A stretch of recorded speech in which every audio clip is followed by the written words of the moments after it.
नमस्कार, मैं हूं अंजलि कृष्णा। चलिए देखते हैं यूपी की शाम की 10 बड़ी खबरें फटाफट अंदाज में, सिर्फ क्लीन न्यूज यूपी पर।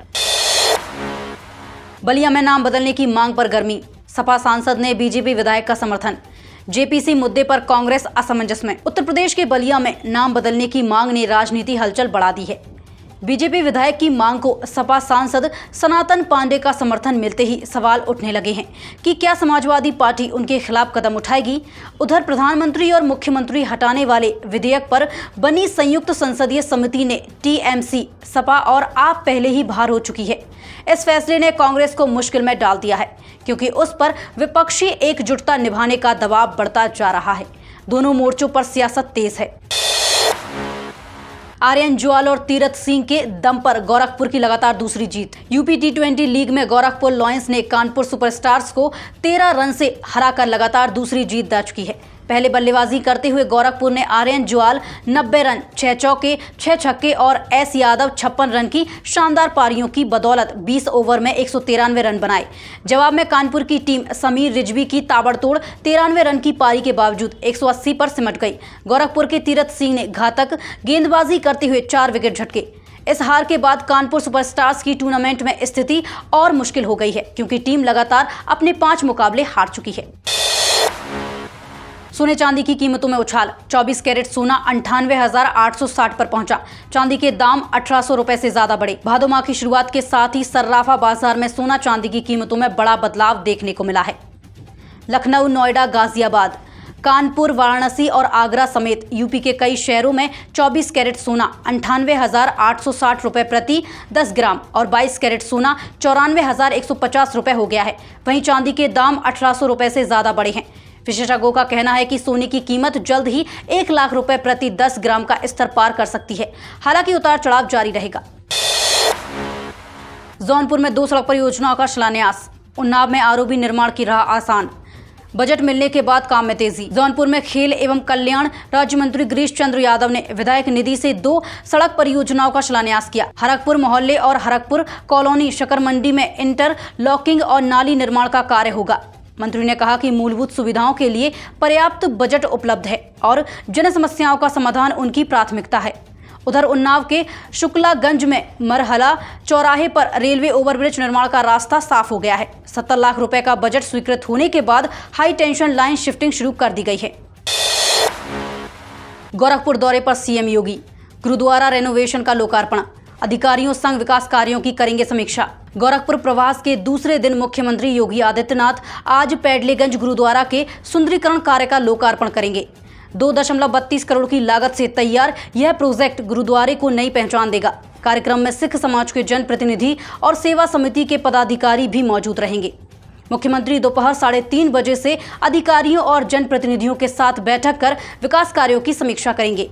सुबह उन्होंने गोरखनाथ मंदिर में जनता दर्शन में करीब 200 लोगों की समस्याएं सुनी और अधिकारियों को त्वरित समाधान के निर्देश दिए। गोरखपुर में मरीज माफिया पर पुलिस की सख्ती। फर्जी दस्तावेज से MBBS सीट पाने वाली छात्रा पर मुकदमा। यूपी में मरीज माफिया और फर्जीवाड़े पर पुलिस का शिकंजा कसने लगा है। गोरखपुर के जिला अस्पताल में मरीजों को जबरन महंगी दवाएं बेचने वाले दुकानदारों के ड्रग लाइसेंस निरस्त करने की कार्रवाई शुरू हो गई है।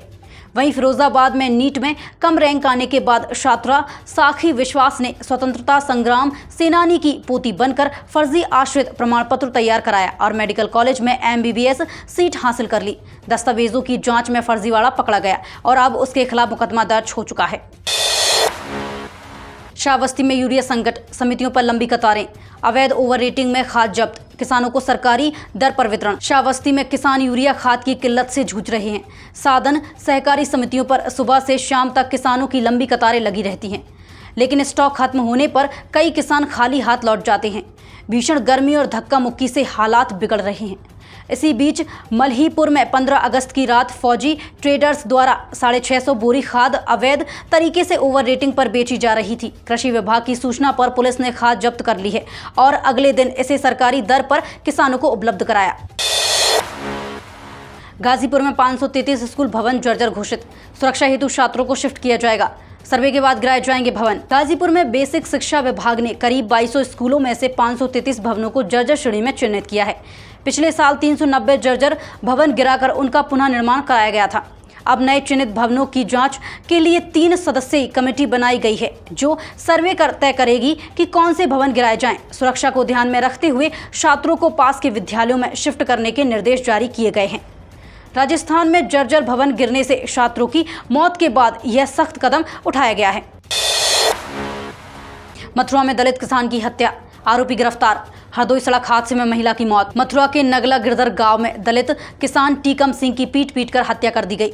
पुलिस ने आरोपी सोनू सिंह को गिरफ्तार कर लिया है। बताया जा रहा है कि नशे में बहस के बाद विवाद मारपीट में बदल गया, जिससे किसान की मौत हो गई। वहीं हरदोई के पाली क्षेत्र में ई रिक्शा और बाइक की टक्कर में महिला रेशमा की दर्दनाक मौत हो गई। हादसे में उसका देवर साजिद गंभीर रूप से घायल है। रेशमा के निधन से परिवार पर दुख का पहाड़ टूट पड़ा। लखनऊ समेत 43 जिलों में भारी बारिश का अलर्ट। 2 दिन बाद उमस की वापसी। प्रतापगढ़, वाराणसी में भी तेज बरसात। उत्तर प्रदेश में मौसम का मिजाज तेजी से बदल रहा है।